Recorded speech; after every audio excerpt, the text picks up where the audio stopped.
Welcome to Sports Sushi. Your chefs for tonight are Sports Plug Russ, serving up the spiciest sports takes of the week. Sterling Furrow, rolling the X's and O's into an analytical maki platter. And finally, the moderator who always keeps the sake flowing, DJ Slow Boogie. Now grab those chopsticks and get ready, because your order of fresh and raw sports sushi is up. Oh shit, caught me off guard, but here we are. Another Wednesday. You know what that means. Another episode of Sports Sushi. See, I gotta remind myself, we on YouTube now. I gotta stop cursing. YouTube, they cracking down on that. Oh God! Oh, they are. Oh man! See? Oh no! It's over. So I've been seeing a lot of videos where people were like self-censoring themselves. Now. I was like, why? Why are y'all doing this? And then it was like, oh, YouTube's cracking down on curse words. Well, you know what? Fuck them. All right, so we're gonna go ahead.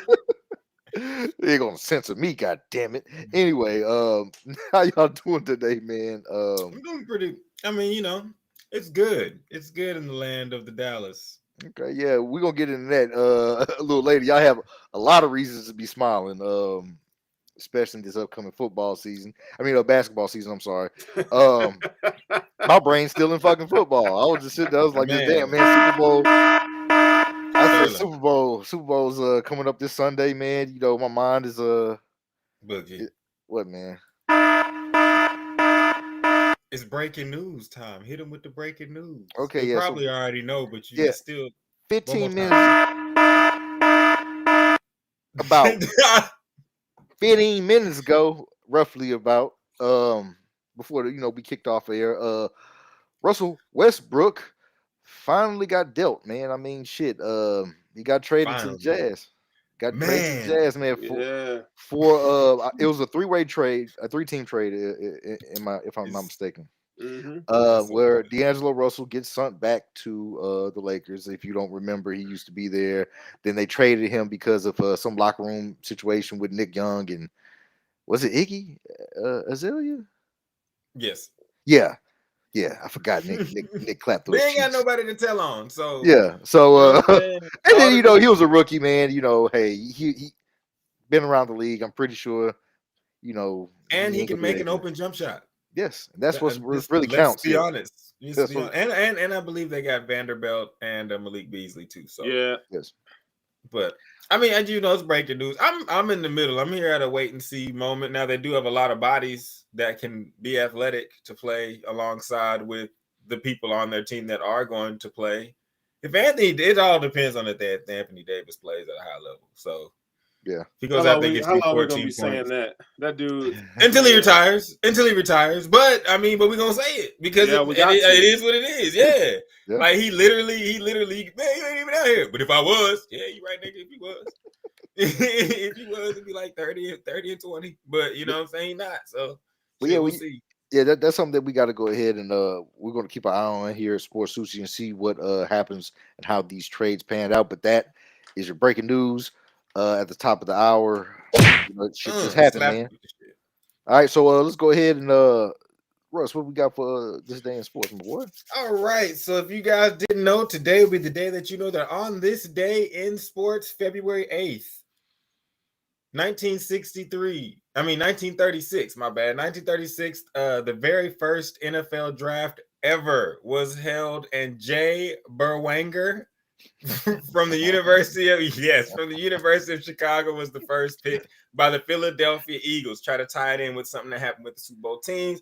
Got y'all first draft, quarterback, and Jay. And just for the record, I bet Jay is rolling over in his grave to see the quarterback matchup that we have this year. He's probably like, they're playing quarterback in the Super Bowl. I never thought it would be like this. But yeah, man. You know what I'm saying? That's if you know, you know. It's a good joke. Yeah. All right, so that was our day in sports, man. We're going to go ahead. We're going to touch quickly on MMA. If you do not know, UFC 248 is this Saturday. Makhachev versus Alexander Volkanovski. We will see if Volka can step up a weight class and become a double champ. But before that, we will clear my throat. That's two like little Wolverines about to Yeah. fight. It really is. It's like two Wolverines about to go at it. You always say you don't want to run up on a Wolverine, but what if you're a Wolverine? But you're about to find out. But before we get to the Dagestanis and the Aussies fighting, we got to get to one Irishman here. My boy, Mr. Mac, Mystic Mac, Conor McGregor, Mystic Mac, Return of the Mac. Conor McGregor has agreed to fight Michael Chandler after they coach their respective tough teams. I'm sorry, but Conor was like, "Yo, Khabib ain't finna beat her, is he?" Nah, let me tell you something. We can do this. Let me tell you something. Man. Michael Chandler, man, look. So they've agreed to fight. After their stint with their tough enough coaching things, and you know what, I don't really too much care about the tough enough. I'm more concerned with the fight. Michael Chandler, man, let me just say this: he fought a lot of big names at the light heavyweight, lightweight, and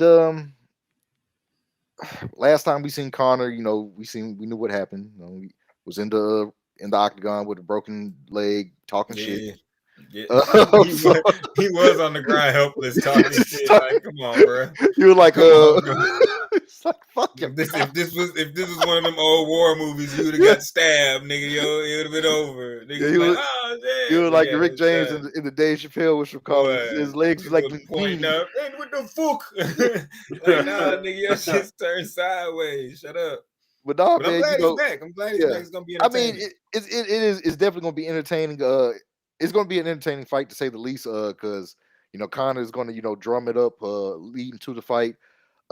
Michael Chandler, hate him or love him, but he puts on bangers, even at the sacrifice of his own looks and face. But he walks into punches, dog. It's just like he eats him. Fighting. So I'm looking at it like this. If you want my prediction, want to know what I'm gonna think? Look, Conor is Conor. And do I think he's done? Championship level, yeah, but I don't think that he's done. And when it comes to kind of just headlining and getting prize fights, but do not be surprised. I think Dana White has already stated that the winner of this fight will face the winner of Makhachev and Volkanovski. So is that for a championship, for a belt? Yes. So Connor's going to get he's going to get title shots, dog. And he wasn't going to come back unless he got a shot at the title. So he wasn't finna come back unless he got a shot at the title. Yeah, I agree, Ghostman. Chandler is the perfect fight. Yeah, it is the perfect fight for Conor. Because I think it takes one punch, and I think Conor still got that punch, man. He can still hit you with that left and still close your lights out. But when it comes to high quality fighters like your Poiriers and things like that, I don't think that he. I just hope he's able to. Finish. Finish it up. Just baby steps, Conor, man. Just try to get the fight finished. Then we'll go ahead and we'll worry about the aftermath. But the fight has been agreed upon, and we'll have to see what happens there. But let's go to UFC 284 this Saturday. I'm not even going to talk about Yair Rodriguez and those fights. I'm just going to stick with one fight, and we're talking about the championship fight.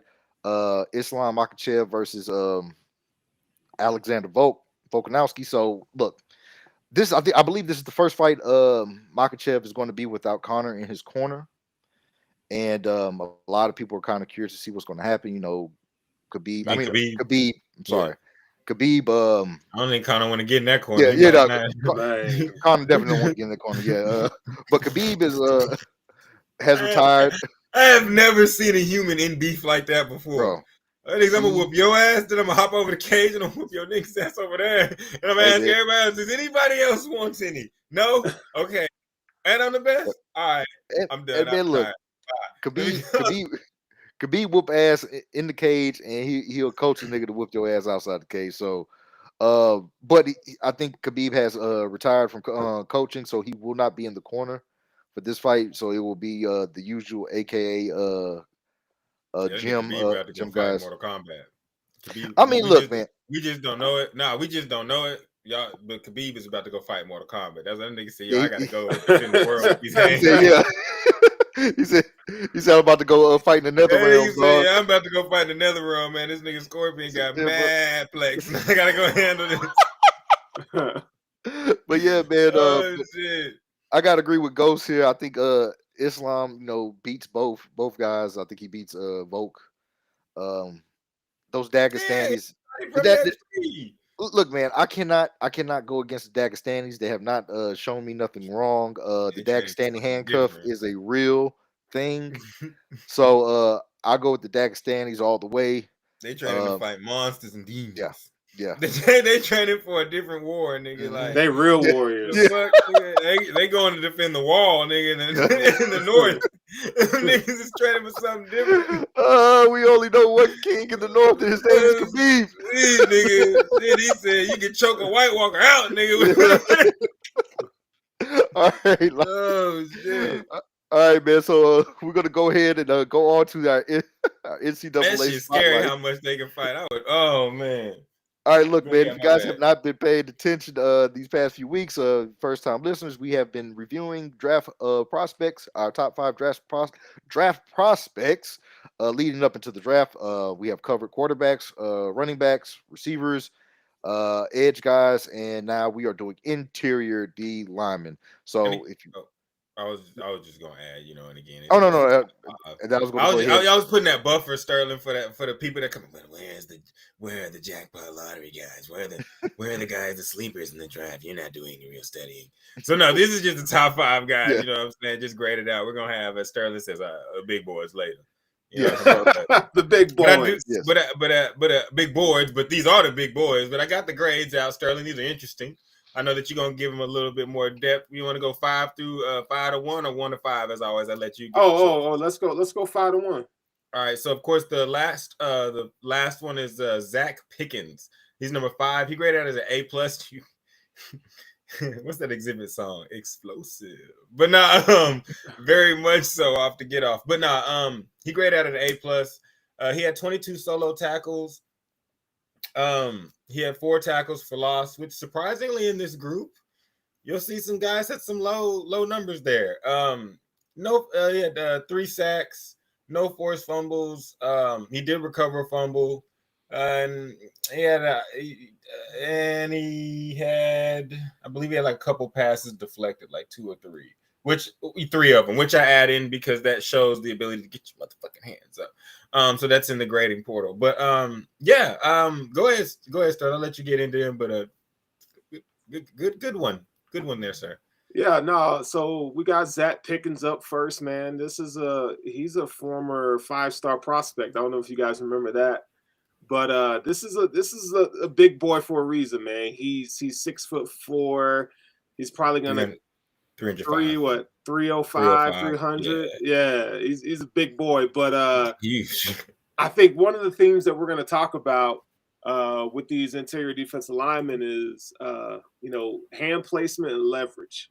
I think and power, obviously, but this is a kid that can play 0 tech to 3 tech. I think he uses his combination of size and power. His athleticism is functional. For his size, he's a good athlete, but he's not. I don't think he's anything spectacular from an athletic standpoint. But he's gonna bring power. When it comes to stuff in the run, he's got quick hand speed. That's gonna allow him to beat opposing guards with initial punch. This is a guy that he has the ability to create havoc on the quarterback just because he wins quickly in his pass rush, the way he approaches his pass rush. So you're going to see. Go ahead. No, I was just going to say, I was going to ask you a question because this is going to lead into most of these guys that we look at and this position overall. Like when you said, like they do have quick hands and some get at the pass rush, but I've noticed in a lot of their best moments are their ability to just control the line of scrimmage or make a new one. Yeah, you want guys that can reset the line of scrimmage, but you also need some of these guys that just blow shit up. True. Right. So I think the quickest way to the quarterback is up the middle, right? So I think power, initial first step, and back to Pickens, I think, I would say he plays a little bit more behind his pads, so he's a little bit more upright sometimes, but I think he could play with better leverage. So I think, sizing him up, I think he has good physical traits. I think he's going to give you some good pass rush ability, and that's something that we, lately with these interior defensive linemen, we really haven't seen a lot of guys come out with a lot of pass rush ability. Like you were saying, guys that can reset the line of scrimmage or just play and control the gap, right? Yeah, the positions become more of like a do your job and hold them up for the edge rushers and the linebackers to get there. It's honestly, it's become more of like an offensive guard would be. You know what I'm saying? Like open up the hole on the way to the end zone, or open up the hole in the middle for the inside run. So that's what it seems like. So I think that, to me, like watching a lot of them, I can see like I can see why all the like explosive hand movement, but it's really impressive to me to see a guy that can consistently every down he's out there make sure that the offense is not moving forward, they're moving side to side when they get to his point. Yeah. So. Yeah. So I think I think some reasons to be concerned about him. I think, he's just not, I think consistency is an issue for him. You don't see him beat double teams often. So I think, he's probably a 4th or 5th round pick, to be honest. I think, this is a guy that can come in, and I think he could be a solid defensive tackle 2 or 3, right? If you got guys that can, I wouldn't count on him being an everyday starter. So Pickens is a decent prospect. Someone that you get and hope grows. Yeah. And you take what you can get, but it's a good seed to grow from. You know what I'm saying? He's got a good build, if you will, video gamers out there. Yeah. Where'd it go? There we go. Number 4 is Mazi Smith, or is it Mazi? I forget. Sorry, it's Mazi, correct? No, we got Siaki Ika next. Oh, my bad. I flipped him. My bad. Siaki Ika. That makes sense because Mazi's better. Siaki Ika, he's LSU. Was at LSU. Now at Baylor. Basically, your Vita Vea of college football. What was his? Do you have his height and weight? He's 6'3", about 300. He's huge. 350. 350. 6'3", 350. Now his graded out was pretty terrible.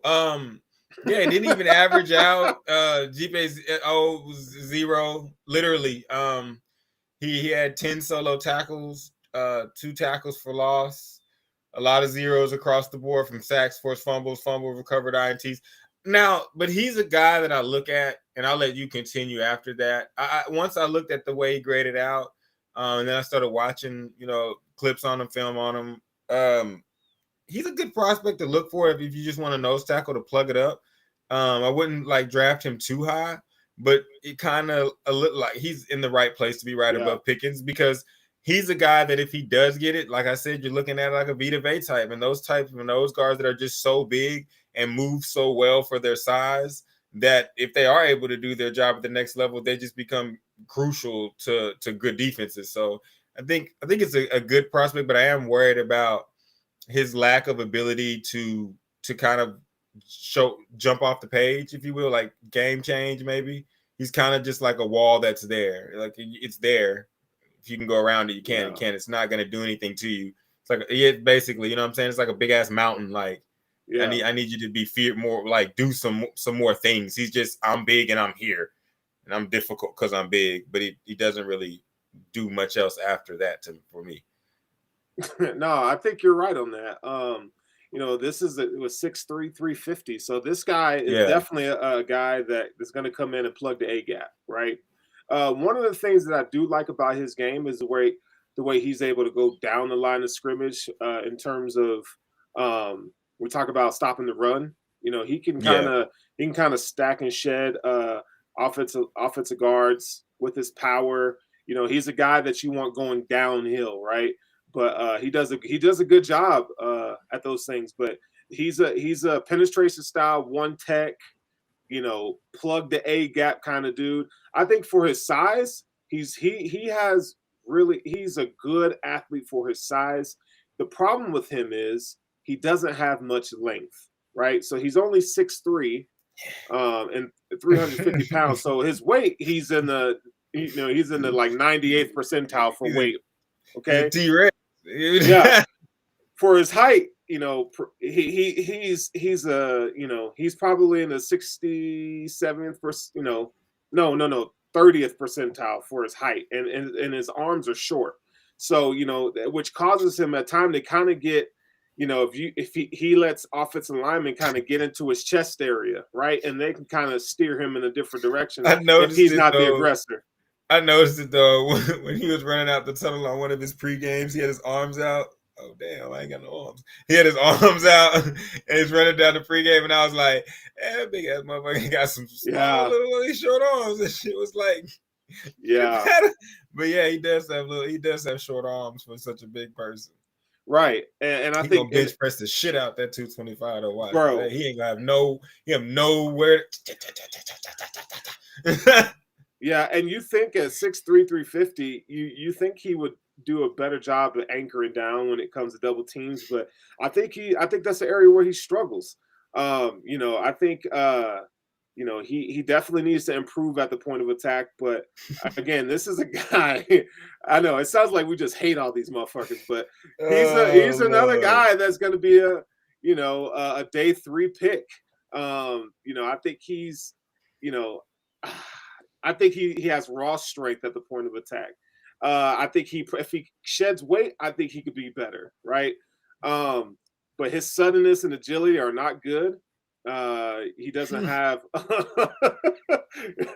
Look, I feel bad. Like no.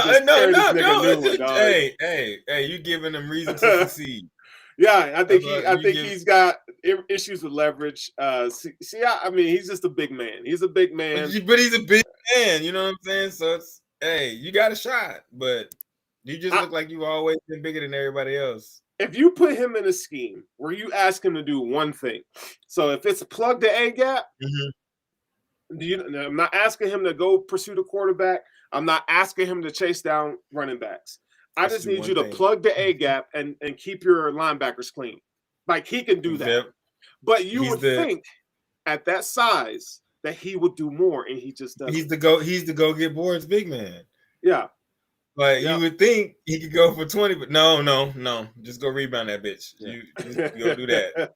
So, but no, it will be interesting to see growth, because there's always room for that, and he's such a big human that, you know what I'm saying, if he does grow into something, it will be something that's hard to deal with. So. Yeah, man. He's Now the next 3 will be good. The next 3 are good ball players. The next 3 will be good. Like the last guys, y'all niggas trash. But y'all barely got in here. No, y'all not though. But we hope the best. But yeah, not gonna be some early picks out of those guys. But the next one is gonna be Mazi Smith. I like this one. I liked him a lot. He had 103 average, A+. 4.0. He had 23 solo tackles. 3 tackles for loss. He didn't have any sacks, forced fumbles, fumble recoveries, but he did have like 2 passes defended. My thing about this guy, before I let you dive into it, is just the fact of the matter that he is work ethic personified in a human being. I believe he's 6'3", 337 pounds, and when he got to school, he was about like 400 or something like that, I think. Watching him, he's got the motor. He's got the motor star. He gets the gold star for the motor out the group. He's not going to stop. As if you did not hear the size factor, he's bigger. He's bigger than Siaki Ika.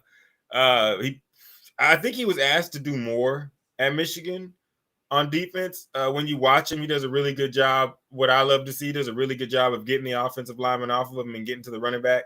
He can get to the passer too, but for me, defensive tackles, I'm not. You can sack the quarterback, that's cool, but if you're sacking the quarterback, that more than likely means they got a coverage sack, or you're just a freak of nature. You know what I'm saying? But I like the kid. Like I said, I like his work ethic. He shows that he's going to be able to work at the next level, and he just is huge. He's very big, and very athletic for his size. It's kind of scary. It's like a refrigerator on really slick wheels that's coming downhill. Have you seen the video of him jumping up the stairs? Yeah. It's scary. It's like if a monster was chasing you, like, oh, it can do that too. But like, nah, I like him though. I like him at the next level a lot. Yeah, so this is the dude that I got the privilege of watching every Saturday, because I'm a Michigan fan. But Mazi, I'm gonna say something negative and then I'll get into the positive. Mazi, I think he's inconsistent sometimes. I think there are games where he doesn't show up, right? You would think like someone as big as he is and powerfully as he is, you think that he'd win more consistently, okay? But he doesn't. So, but I think he's a round 3, day 2 pick. Mid to late round 3 pick is what he's gonna be. So some of the notes I have on him, he plays with great physical strength at the point of attack. To kind of disrupt blocking concepts. Michigan kind of asked him to, kind of 2-gap, right? And to handle double teams in the run game. This is another guy that also can stack at the line of, stack down the line of scrimmage. I think he plays, the zone blocking scheme very well. Like he is a disruptor against zone schemes. He can play as a backside defender with his athleticism. And he has a decent pass rush skill set. I think that, he's like a boxer in terms of, he's not going to wow you with length, but, he's going to do his damage in close proximity, if that makes sense. This is a dude that he can soften the rush angle and pressure the quarterback. He doesn't have a quick first step. He's kind of slow getting off the line of scrimmage, but once he makes contact, that's when he can be disruptive. So he definitely uses good hand placement and leverage, which is is very heavy-handed. So he can give you like a lot of like knockback when he knows how to throw his weight around. Yeah, like some guys can like throw their weight around, but they're always like falling. Like, nah, he knows how to throw his weight around, and you end up on the ground. Or you end up out the way, and he ends up still balanced, going where he needs to go. Like I said, it's scary. It's like a big ass, like literally, it's like a big ass refrigerator on slick ass wheels with a good center of balance, center of gravity. It is. It's just not. He just getting around people. But nah, he's he's just big and balanced. So he's gonna win as a run defender. Like he's a he's probably one of the better run defenders in this class, but I think his pass rush ability is going to need some work, and he doesn't have much nuance when it comes to stacking moves, right? Pass rush moves. So arm length is in question here. He's not going to get any taller. His arms aren't going to get any longer. So if you're a team that like for instance the Bills, I'm not saying the Bills are going to get him. I'm just saying like they use that 2 high safety, 4 linemen. I got one. Go ahead. Well, I got one. I know for sure one of these guys is going to this team, but I think that it'd be a great fit if he were end up with the Browns. Because he'd be a great fit next to Garrett. Because Garrett's going to give you the pass rushing that you need. You just need someone else that's going to be a problem, like next to that. Yeah. So if you got a guy so that's where the 2-gapping comes in. So this is a dude that can consistently win on double teams. Like he can be a disruptor that way. So, and what that does is it's going to free up your edge guys to kind of go 1v1. And Myles Garrett is a fucking pain in the ass to deal with just in general. So 1v1, I mean, good night. And I think as we watch like the shifts in like offensive football, this is one of the shifts in defensive football where now the defensive tackles are asked more, like in most schemes you look at, they're asked more to just hold this shit up. You know what I'm saying? And so that these monsters on the outside, I mean, they're so athletic on the outside that you have no choice to do this. But you're like, just hold this shit up, make sure they can't really run. And so you don't really get to see a lot of the pass rush ability, I think, until they get to the next level. Or if they're playing against a team and you just have some really good pass coverage sacks. Yeah. No, I think he's gonna be a good prospect, man. I like him. I think if he goes to a team like the Browns, like you said, Saints if y'all would be good for stumble up him. on them, yeah, any team that's already got an anchor on their defensive line, pretty much. If you got an anchor on your defensive line that's already able to do his job, and is a tough matchup for anybody you play, then you want to get this kid because he's going to free him up even more. Yeah. Next, Bryan Bresee. He's from Clemson. He got a C+. He had 9 solo tackles, tackle for loss. He had 4 sacks, no forced fumbles, no TDs, nothing really else. It was all zeros across the board. Now, he's one of those guys that I look up here and I look at the stat sheet and I go, I don't know. But when you watch his games and when you watch some of the film on him, you can see that it looks like a lot of the times, it honestly looks like he was asked to just, again, hold up the line, make sure these guys don't get by. And he was double teamed a lot too because he wasn't like the top overall like prospect when he came out as well. He was. And so like when I saw him, I saw a guy that looked like teams had already game planned to do everything away from him.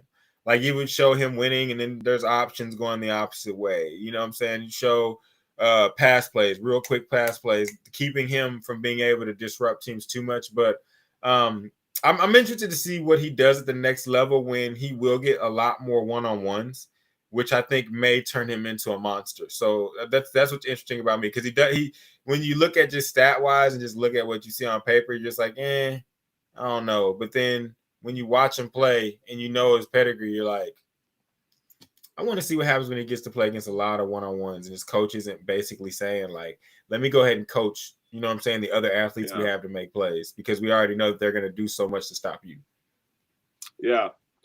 Yeah, he's going to be a first-round pick, unless he tests very horribly, in his pro day and the combine. But I think this is a twitchy defender. I think he's a really, A+ athlete for his size and weight. He's 6'5" and 310 pounds, right? I think he's a better pass rusher than he is run defender. I think, you're going to like him best as a 3 technique penetration style defensive tackle. I think he can quickly get into the backfield. He can rip through lateral contact in order to uncover and finish a play. He can flash the football with suddenness. The injuries are a major concern. He's another guy like Mazi Smith where you see how physically dominating they can be. It's like you don't see that consistently from snap to snap. Yeah. I think he needs growth and development. They're like Quentin Johnston. Oh, my bad. I was gonna say they're like Quentin Johnston. It's like, yeah, I see it, but I don't see it enough. I need more. You know what I'm saying? So right. Yeah, no, I agree. So you definitely want to see some improvement in his fundamentals. I think, being in an NFL system, I think he's gonna be challenged there. So I think he's gonna have to show that he's ready to be fully healthy from these injuries. But you're not really gonna ask him to stack blockers that could control gaps. That's not his style. Like I say, he's a penetration style, pass rusher. I think now when you ask him, he could stack the line and shed and kind of get, running backs from a lateral standpoint.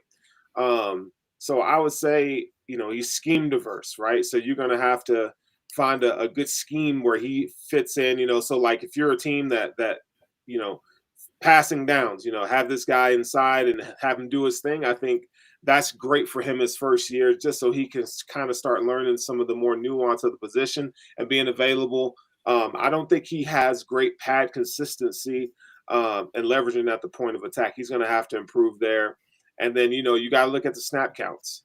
This is a dude that has like fewer than 500 snap counts the last 2 seasons. And man, I didn't say that, but that was noticeable that like he was off the field. But yeah.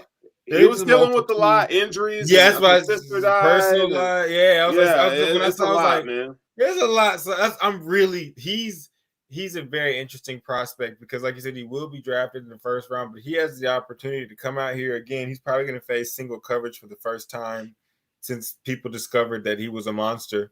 Probably since like his sophomore year in high school is going to be the first time that he's faced a non-double team because he's not going to get double teamed out the gate in the NFL.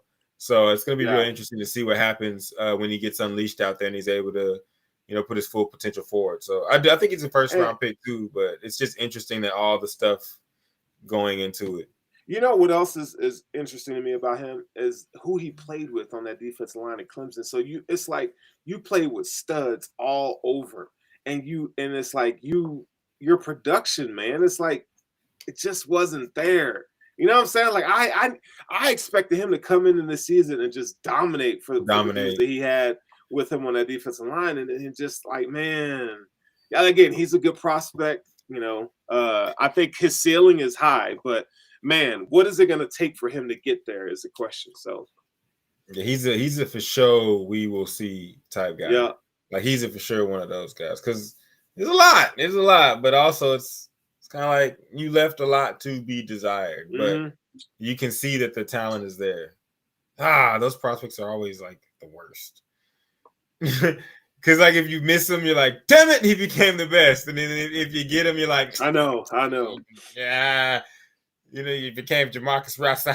like shit. You know what I'm saying? It's like Ed Oliver for the Bills. It's like, man, it's like, dude, you're number 9 overall pick, and you're just mid. Like you're okay. Mid. He's okay. I gotta smoke too. Yeah, it's like, man, dog. Alone, Boogie, alone. Yeah. I can't share this. Why? Because I might not get high. Split it, and then you won't be high. You're gonna be telling people my weed. Oh shit, Eddie, you gotta do better, man. Oh, drop a flex bomb for the defensive tackles. We got one more. I just had to drop that one because the next guy is just. Do I need to grade Jalen Carter? Like really, y'all? It's Jalen Carter. That's what happens when you say how Jalen Carter's playing. I mean, I don't really know what else I need to say. He's the best out the group. He checks out all the boxes. Let's see. Motor. He's got a vicious first step, vicious first move. He sets you up with that swim arm hook. Down, hit you down and gets around. Go ahead. I mean, if there's anything that people don't know, Sterling's gonna tell you, but he's a bad motherfucker, man. First round pick and everything. Yeah, if he's not the best player in this draft, Will Anderson maybe, but I don't see any holes in this man's game. None. He is definitely the best rated. He's the best rated defensive player in this draft. I think if you were to put him in last year's draft, I think between him and Sauce, it'd be up there. So Jalen Carter. He was even the best player on the 2021 championship squad. Jalen Carter was the best player on the field. One word describes him. And yeah, and this is when I think of him, tenacious is the word that comes when you picture defensive tackle. Like this is what you envision of getting a Jalen Carter because he could play the 0 tech, 1 tech, 3 tech, 5 tech. He could do it all. He shreds double teams and it's like he's how like we talk about how running backs kind of get skinny when they get to the line through the mud. He does that as a defensive tackle. Yeah. I mean, this is a dude. He's 6'3", 300 pounds. So ideally, he doesn't have he's not one of them like size guys. You know what I'm saying? Like he's kind of small for a defensive tackle, but he don't play like so is Aaron. At all. Yeah, Aaron Donald's the same way. So is Aaron. I was like, so is Aaron. He's only 6 feet tall. You know what I'm saying? Yeah. So Jalen Carter is scary. But go ahead. Yeah, I mean, when it comes to power, man, it's overwhelming for interior offensive linemen. He cuts off block attempts and leverage gaps like very, very well. When they use him on stunts and goes, and he just does a hell of a job, man. He's difficult to move. So that as a pass rusher, he's A+. He's very versatile. He has nuanced moves, so he has he can hit you with some really good counters, multiple counter moves. I think his lower body flexibility is really, really good. He could drop his weight, dip and slip under offensive linemen. And then, you talk about hand placement, He has really good hand placement and functional power to simply drive blockers back. Like he's nasty with it like that. And he's super young. I saw him go from, which goes into the motor and everything else. I saw him go from one of the swim rip move or whatever you call it, and he gets stopped, and then he just goes to fucking bull rush. But the fact that he was able to keep his balance, then go to bull rush and push the offensive lineman into the quarterback's lap and force an incomplete pass was ridiculous because he got beat his first attempt. Yeah, his first time he got beat. And then he was quick enough to get all that shit off and still affect the pass play. So I would say, like, as a pass rusher, I think he needs to come up with a better plan. Like he does that spin move a little bit too much, and when he does that, he opens his chest up for offensive linemen to get hands on him. So he has them. So it's, I don't know, Boogie, you watch the man. Like you see him do pass rush moves. Like he has them all there, but he doesn't always use them consistently. Yeah. Right. It's kind of like he does a little bit of extra. Like he goes it's like a little bit more flair than what he needs to do to get the job done. Why you playing like an end? You need to play like a tackle. You know what it remind me of? The fucking Terry Tate offensive linebacker commercial. He was like, be coming up here doing all that little dancing. That dancing. Yeah, man. You just gotta sometimes you gotta do what you gotta do to get the job done. Twinkle toes, man. But hey, man, he goes for style points, man. Hey. But no, yeah, man. Sometimes you just gotta do. You got to take what the offense is giving you, especially in the trenches, and put the guy on the ground. Right.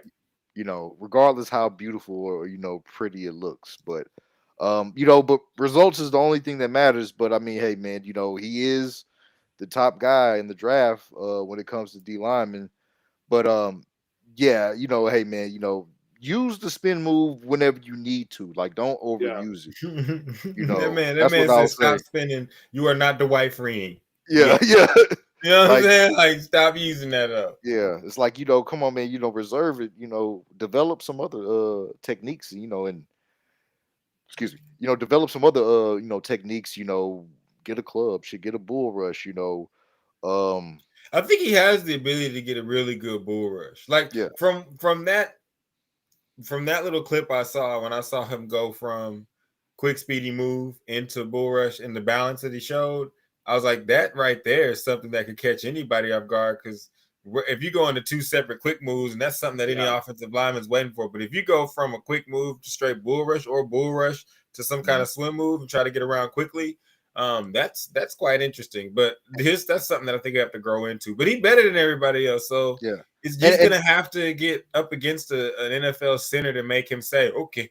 Yeah, make him change, and try different things. And like and I think that a lot of that is that he does have the recovery ability to go out there, gamble on a technique, and if it doesn't work, he can recover and still be effective in play. So it's scary. It just needs to be polished, and he kind of probably needs that's what the pros does. Yeah, that's what the pros does. That's what the pros is meant to do. It's to say, like, now you can't really go out there and really just try some shit, because one of these big ass oafs that we got, I'm sorry, not oafs, but one of these big ass guys we got is gonna fucking destroy you. I don't mean oaf as in like your stupid term. I mean oaf is in when you hit somebody, nigga. That's the sound it makes. Physically opposing manner. When you hit the ground and all the air comes out your body, what noise make? Pancake. Sausage. But yeah, nah. But yeah, man. Jalen Carter just better than everybody though, man. Definitely the top guy. When we talk right about now, D lineman. Right now, and that was our top five. Interior D-line spotlight. Next week we'll have another group for y'all. We should be doing linebackers and DBs. I asked the fellas what they You want to go DBs next week?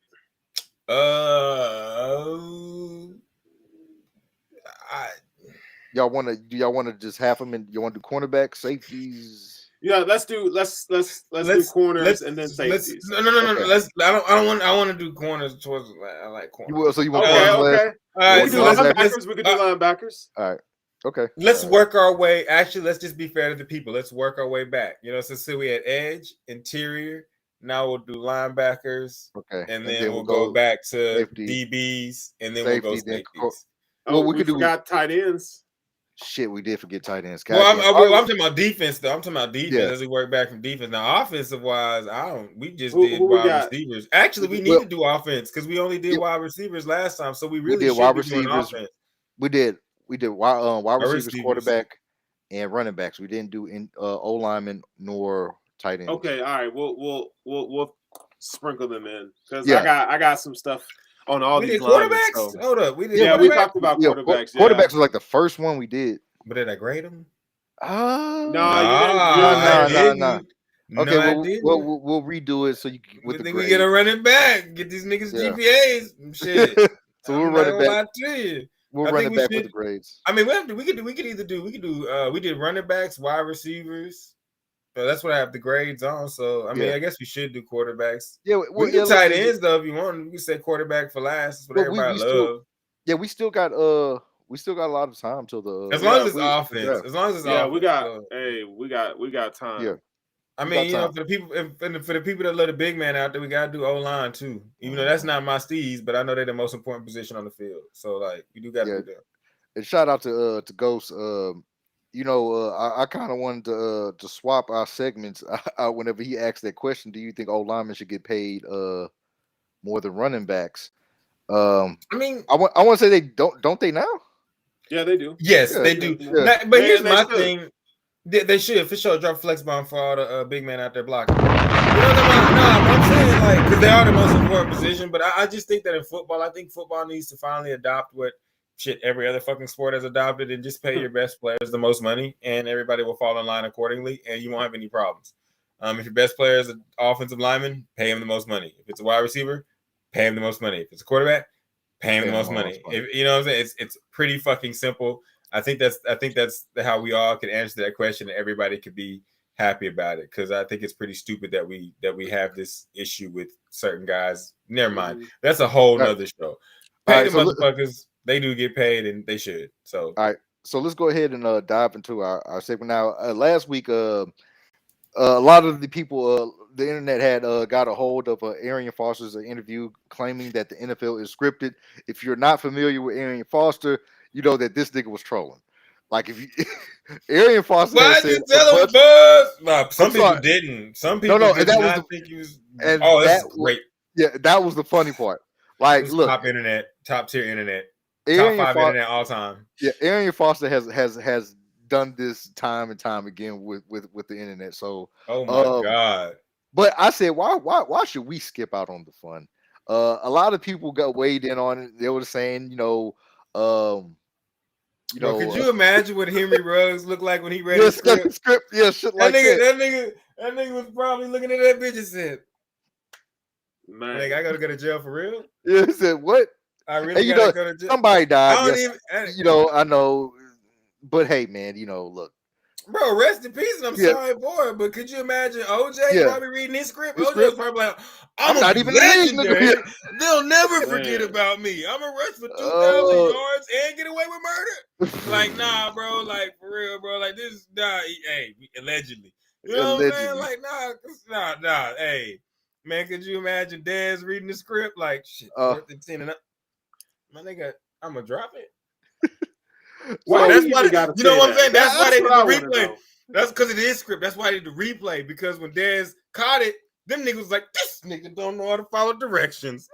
Call it like you see it in the film. So they probably looked at it like, now I know you read the script for the game. It was an incomplete pass. Now you knew what was gonna happen. Nah, man. That's the funniest shit ever, though. You imagine Joe Mixon reading his script? I'm gonna do it again. We're sorry, Joe. That's just in the director's cut. We're not. That's not gonna really count. It's not gonna really count. No, oh shit! I'm sitting there. That nigga Patrick Crane was probably like drug dealer. Really? Yeah. Sam Bird, Sam Bird, what? What? Ray Caruth. Oh, Ray Caruth. Oh my God. It wasn't me. It was not me. He said this time it wasn't me. That man, I ain't gonna do it.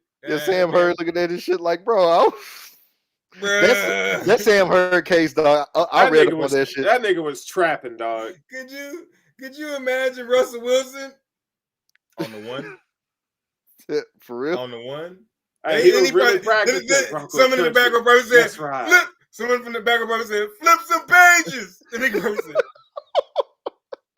said, Denver, bro? For real? And I'm going to be track. Flip some pages. Oh my God! Oh shit, we get Sean Payton. Okay, well, that's gonna be crazy. It's a roller coaster. These writers are genius. Yeah, let me tell you something. How could they come up with that? This some more drama than goddamn WWE shit, dog. I tell Ain't you. it though? Yeah, it's like some wrestling shit, dog.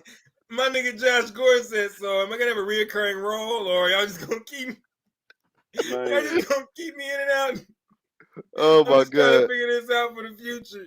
But, oh shit! But man, it's like, you know, what was so funny was the people that was actually lapping this story up. They was like, "See, I told you," and I seen people put clips of like plays, and it was a play with I can't remember. We have some of the dumbest people in the bro. Oh my God! Let me tell you what this dude said. So my boy said, "No, man." He said the NFL is rigged. He said, and I'm gonna prove it. So I'm like, "Okay, show me." So it was a video. It was a clip of I'm not sure if it was Doug Baldwin or Tyler Lockett, but it was one of those guys from the Seahawks. Okay. Catches the pass. Your routine, catch the pass, jukes the defender, goes down. You know, your normal play. So he said, "Nah, watch it over in slow motion." So I'm like, "Oh, okay." So I'm watching it. Look, okay. Hold on. Fuck. I'm trying to find. Fuck it. Use your imagination. So ball. He catches the ball. Secures the ball while he's shifting the ball to a secure position. His thumb goes up like this, and it's just like he's just tucking the ball. Thumb goes up. So my buddy's like, "Nah, that's a symbol. He's signaling the defender to go high so he could go low." Oh my God. And I said, "Bro, I want you to understand something. Do you know how fast that shit had to happen for his them mom, to?" His mom smoked wet cigarettes. And when you see, you ain't looking at nobody's thumb. His mom smoked wet cigarettes when she was pregnant. I'm sorry for you. Your buddy didn't get a couple crucial brain cells. So I'm you know how calculated you have to be like, I need you to throw me a signal when it's time for you to do the move. Yeah, and it's like you got to do the move. Yeah. So people were like, the NFL's rigged, and I said, "No, man." I said, "Dog, you got to understand, dog. These plays happen within 4 seconds. What you just seen, that shit was probably like a fraction of a second." I bet that nigga Lawrence Taylor probably read his script and said, "Oh, this shit is lit, nigga. I get to break a man's leg." Then he get your thighs and read his script and said, "Really?" Right? Fuck. Is he gonna break it for real? Andrew Coke at halftime. Oh yeah, we can't forget about that and the prostitutes. Yeah, That nigga Lawrence Taylor said, "Y'all making me a demon. I'm on demon time my whole career." My shit's like the best ever though. Okay, cool, bad. I'm trying to figure out, like, how can I get on this writing staff? Like, how can I get some of these scripts? Y'all Game of Thrones writers. The last season, that's them niggas. Who wrote Matt Flynn's script? Like, why nigga Matt Flynn probably flipped through and said, "Never be." Oh shit, payday. Then you get your job took by Russell Wilson. Don't matter, payday. Like, bro, nah, man. I forgot all about Matt. Oh, if you believe that there's a scripted NFL, your mother did drugs, but she had you in the womb. Yes. Yeah. So yeah, man. Hey, and the leads are composed of a bunch of niggas, and niggas be snitching, boy. They will snitch on your ass, nigga. Yeah. So you know that shit ain't true. If that shit was, damn.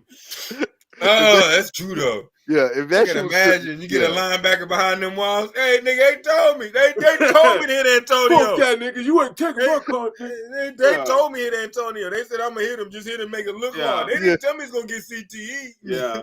Oh shit. Niggas be snitching. That nigga Vontaze Burger, that nigga Vontaze Burger probably saw his script and said, "I ain't never liked the nigga no way." I'm telling you, bro.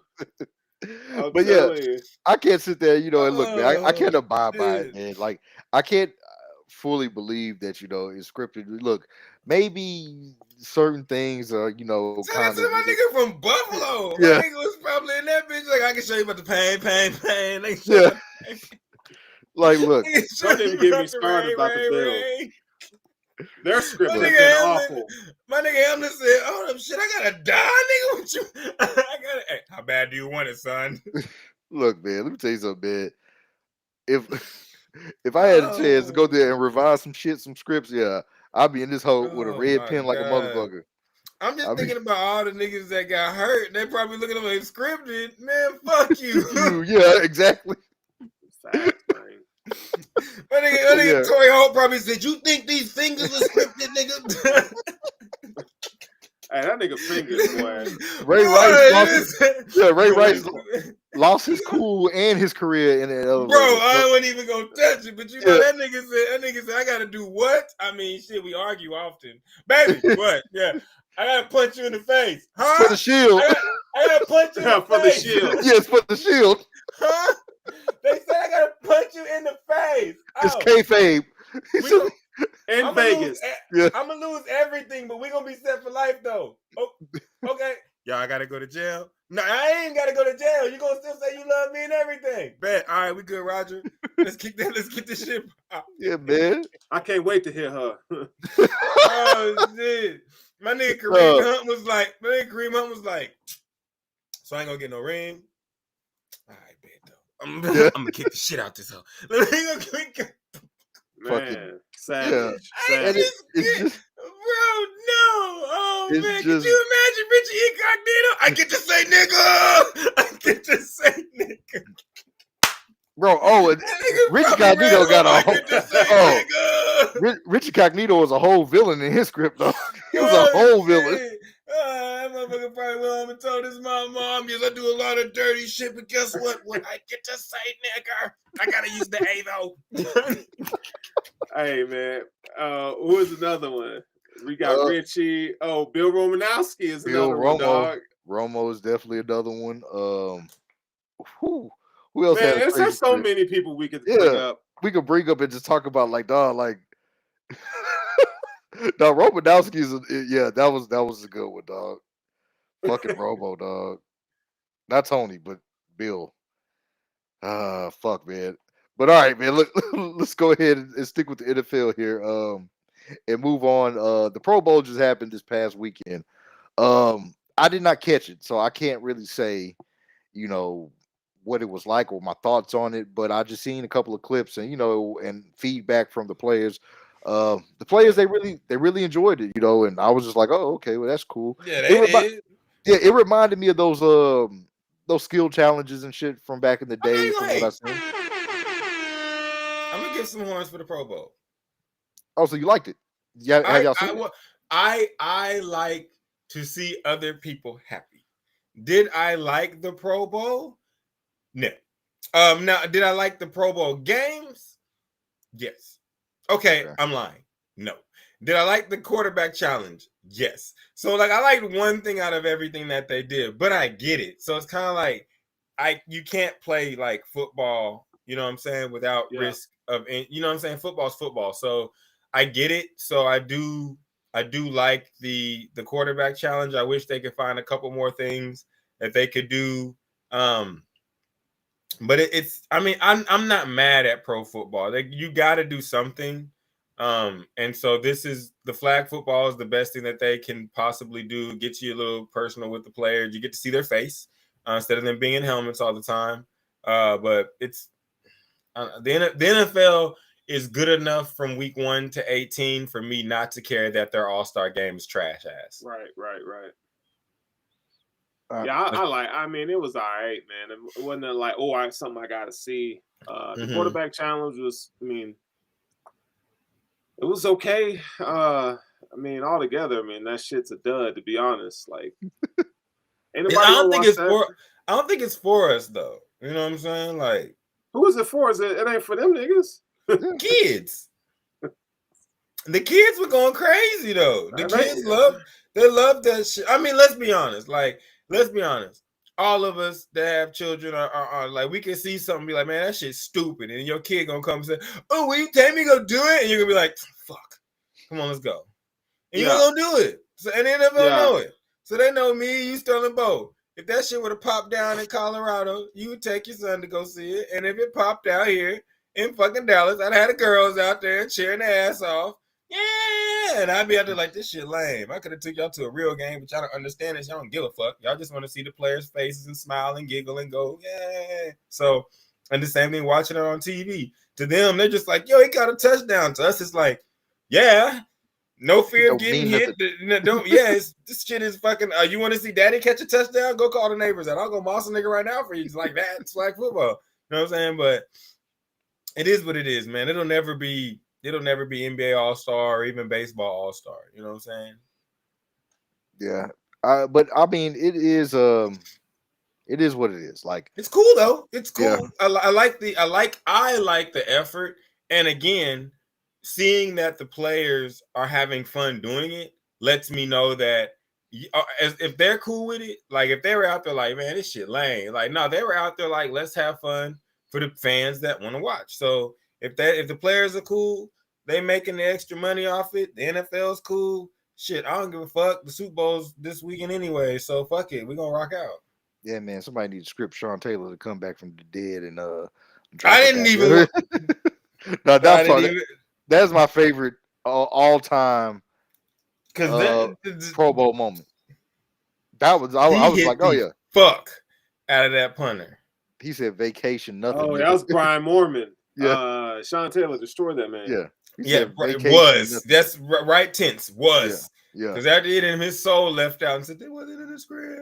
Yeah. It wasn't in the script. Yeah. Sean Taylor, script buster. All right, man. So I wonder if that's what Troy Aikman said when that nigga LeVar wrecked his brain. It wasn't in the script. Oh, man. What do you think Tua saw when he saw a script? I'm going to be cold as fuck. Damn, y'all. Really? Really? Once, twice? Turn the page. Okay, so breaking news right now. You heard it here first through Waj Sports Sushi. Josh Hart traded to the Knicks. Blazers are sending Hart to the New York Knicks. I just got the notification like literally just now when I went. I was just looking like, go look in the chat. Look in the show chat. Internal. I put it in there. Oh, bam. Oh shit, you was right. Hey, and Russell Westbrook might get bought out and go to the Bulls. Chicago. Yep. Shit, yeah, boy, goddamn. Well, good for him. I don't think Utah even want that. I don't think he what the Bulls gonna do with him? I'm sorry, Russell Westbrook. Go do your thing, man. The Utah Jazz have 15 unprotected first-round picks. That's a lot. I'm just that the Utah good for you, but not for the niggas that gotta go there. Yeah, because you know that that's where James Harden needs to play in Utah. Oh, boy, James. You heard it here. Sports Sushi. Tough loss tonight. Harden to the Jazz. Man, I'm not even gonna jump on Harden's back, man. You know what I'm saying? I'm gonna leave him alone. You know what I'm saying? And let him make it. He had a tough loss tonight. You know what I'm saying? Sure he lost did. to the Celtics. Oh no, Chris. You know what I'm saying? Well, you know what? Fuck it. Now, Chris, go back to the. We still got one more NFL topic to touch on before we go to the NBA. We're just gonna talk a little bit about Sean Payton and D'Amico Ryan's new head coaching positions. Well, really, I want to talk more so about Sean Payton and his situation with the Denver Broncos. Sterling, you're the Denver guy up there. What are they saying in the snowed out streets of Denver, baby? They love it. They love everything he's saying. He's already come out in the press conference and said something like, we're not, Russell Wilson and his staff are not going to be in the building. Like, he's already setting the precedent. No team 3. Yeah, and Russ will comply and go with the flow and whatever. So I think he's already taken control. I think they're damn. That shit came up and got you, didn't it? I know, right?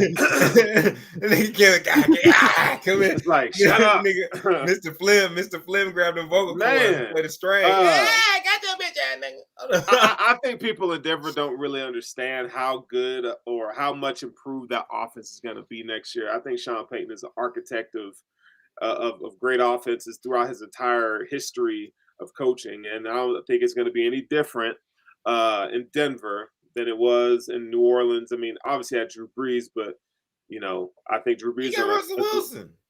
Drew Brees is better than Russell Wilson. He is, but it's still going to be a good offense. I'm curious to see if they're going to make any moves at wide receiver and kind of get Sean Payton's type of guys in there. I think Judy is a keeper, if you ask me. Now, if you want to send him to Buffalo, I'll be happy with that. But I think Cortland Sutton is owed a lot of money in the next 2 years. He is, but he fits Michael Colston. But he's not. He's okay. Big. He's a good receiver, but it's for that system, will he? What was Colston? I don't know. Colston wasn't, but he wasn't a number one though. He's not. Well, I didn't think he would be the number one there. I would probably think so. You got Tim Patrick. Tim Patrick is more like Colston to me. I would just okay. You know what I'm saying? So I don't know what they're gonna do. I just think that he would. I think that he would probably target the offense towards Judy and work from that. Yeah, that's what makes sense, right? I'm interested to see what he's gonna do with Williams. Oh, he's gonna keep him. He got to keep him. I'm just seeing how he's gonna utilize him in his offense, because when you think about guys like, not saying he even plays like Kumara, but he's gonna get those opportunities. Yeah, he better be catching the ball in the backfield. Yeah, that's what I'm saying. He's gonna have to catch the ball in the backfield, and if he can, we got a situation on our hands where they're gonna look pretty scary. I think we're gonna see. And I'll even put myself out there and hope. I like Russell Wilson. I think he's not my favorite player, but I want to see him do well. I am a fan. I think that Nathaniel Hackett is that bad of a coach, and I'm really interested in not coach, but of a head coach, and I'm really interested in seeing what happens when a competent coach gets with a competent quarterback. And I want to see how that offense moves. I think it's going to be real interesting. I don't have any issues with it. I really like it, and I don't think there's going to be. I make the jokes, but there's not going to be any issues with Team 3. I think Russell Wilson gets it. Winning is what got him to this point. Being cold is what got him to this point, and he sees what happens when you play like shit. Motherfuckers turn their back on you real quick. Yeah. So I think he's going to come with it. I think Russell Wilson is really. I recall there was a ESPN program where they kind of follow college players. I think it was at Wisconsin. With him and Nick Toon, and they had a clip where him and Nick Toon was in their dorms and they were playing Madden, and Russell Wilson was playing with the Saints, and he was talking about how much he admired the Saints because Drew Brees had the same type of build as him, skill set, and he always admired Sean Payton. So always in the back of my mind, even whenever the Saints were exploring quarterback options, in the rumor mill, Russell Wilson's name will always pop up, and I always felt like that would be a good. That was one of the destinations he chose. Yeah, and that would be a good replacement. It'll be a good fit because of, kind of like he'll get plugged into that system. But, I have nothing as a Saints fan. I have nothing but the complete faith in Sean Payton to turn that situation around. Come on, you're glad he went to the AFC. Hey, I'm glad he went to the AFC. I'm glad he went to the teams because we got a first round pick. So we back in the first round. So look at Boogie, always thinking. Yeah, so I was always thinking. Y'all find out even more when we get to this Nets shit. We always thinking about them picks. Our future is what matters. Yeah, and right now they're looking at Derek Carr to bring in. I'm not excited. Look, Sports Sushi, man. Look, we've been doing the show. We're going to be going to our second draft, hitting our second draft. I said it last draft. I'm going to say it. I've been saying it before. Look. My bad, Boogie. My bad.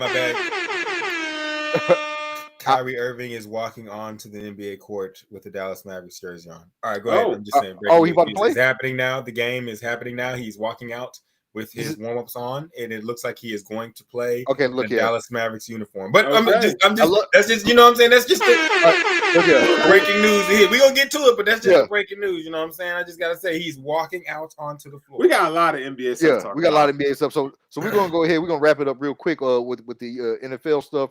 But shout out to D'Amico Ryans, though. That's the biggest, best hire of this time. And we can talk about Sean Payton, but shout out to the Houston Texans for not only going to get to me the best new coaching prospect that is available, They got the best guy for the job in Houston. He knows the city. He's of the city. He's one of the top 10 players to ever play for the Houston Texans. Shout out for them for the Texans finally. You know, drop a flex bomb for the fucking Texans for doing the right thing. It's been a long road, a long time. Far.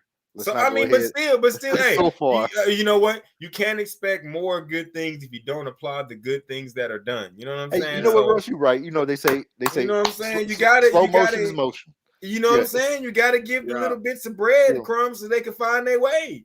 If you just got to tell them the whole loaf is at the end of the road, then they gonna get lost. You got to give them the breadcrumbs. You know what I'm saying? So it's good. Good baby steps, Houston. Good shit. So good shit, Houston, man. Shout out to y'all. But we're going to be watching these coaching developments as they happen. Going into the offseason, see what type of offseason these guys make, moves these guys make, and especially in the draft. But let's go to our my bad. And one more thing. You people that think that Schottenheimer is a bad hire for the Cowboys, you're wrong, and you will see that you're wrong next year. All right. So let's go ahead and you want to get us into our either or, Russ? Oh, yeah. My bad. Let me go ahead and drop flex bomb for the either or. This one's going to throw you back both ways. You know what I'm talking about? No homo. But we are going to go to the quarterbacks. Last week I did something for the Chiefs. This week I'm going to do something for the Eagles. So I'm just going to either or. Would you rather have in their prime Randall Cunningham or Donovan McNabb? I want to go, and I'm going to say this. Let me just say this. I'm going to take Randall Cunningham in either form, whether he was with the Eagles or whether he was with the Minnesota Vikings. So that's my answer. That's my wish card. Thank you, Chris. Randall. Hey, I want to see. I want to see if Donovan gets any fucking votes in this one. And Donovan was an amazing quarterback, but Chris said my first true love.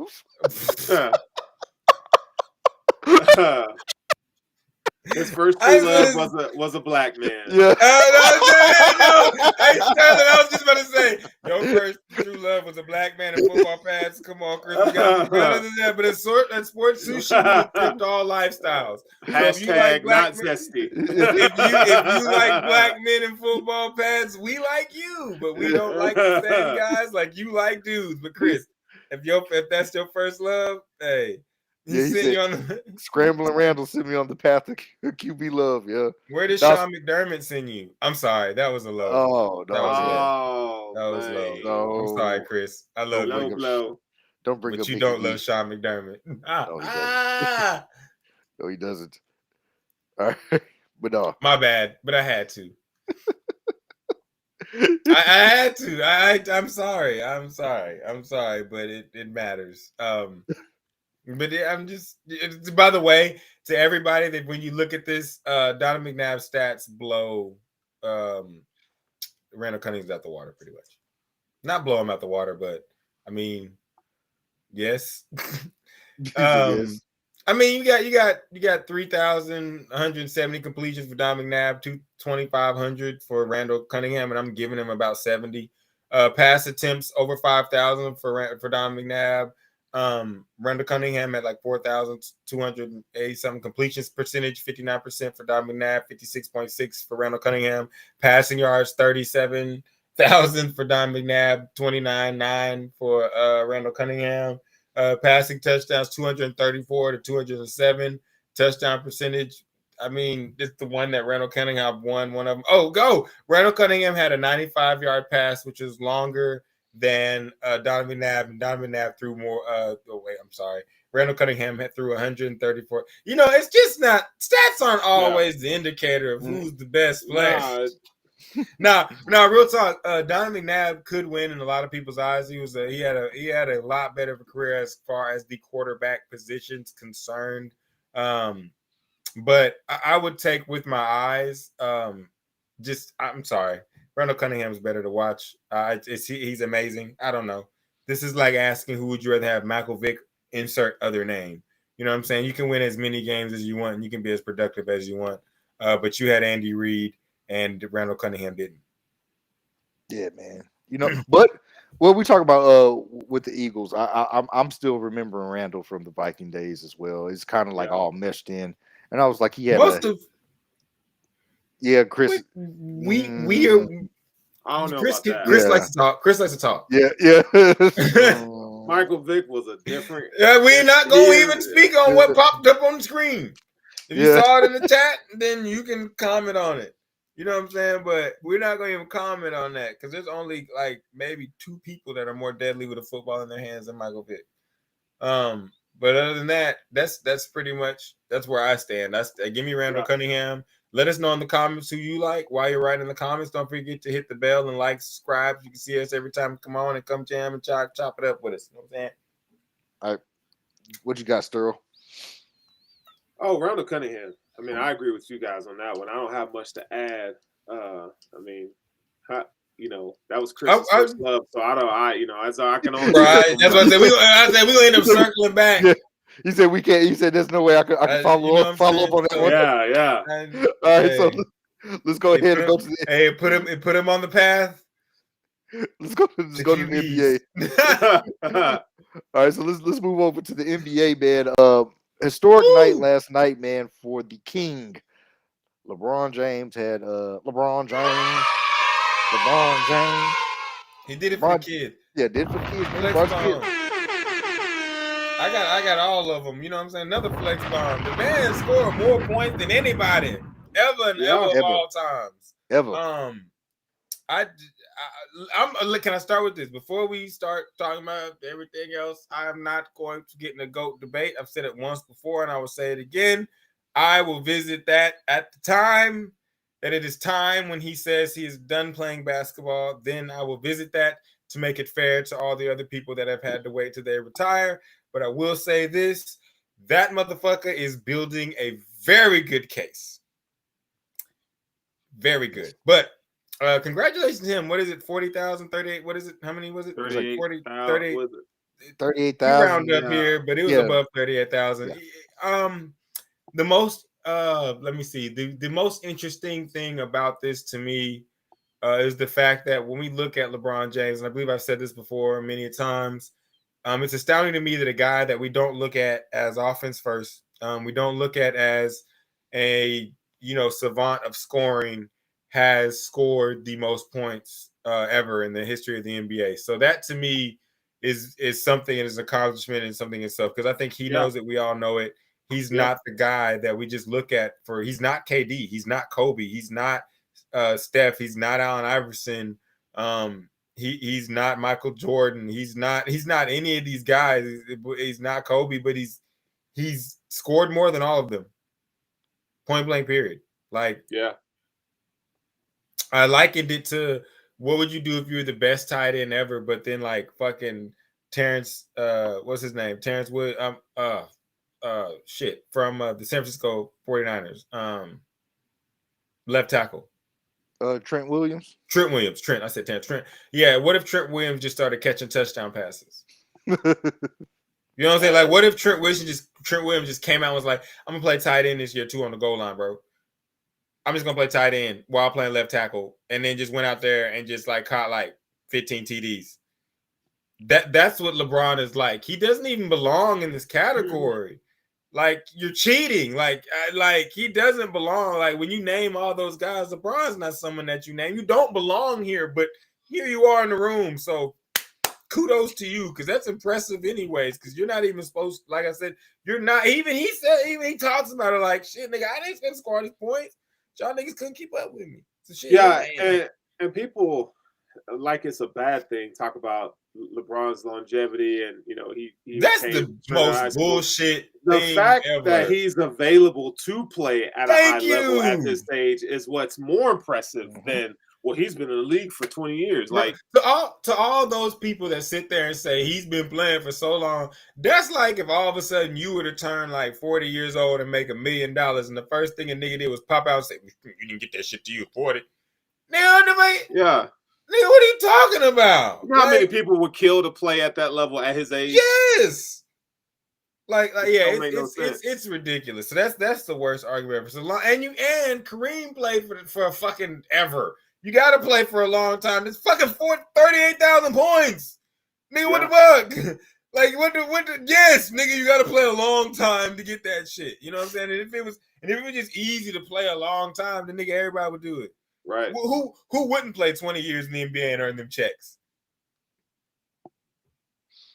You know what I'm saying? Like I think that the people that hate are just reaching too hard. I think now we really start to see it, and I'm just he's got the most points. He's top 4 in assists. Like it's ridiculous. But that's a great accomplishment though. Just the way that it comes about, and it shows his ability to transform his game throughout the years.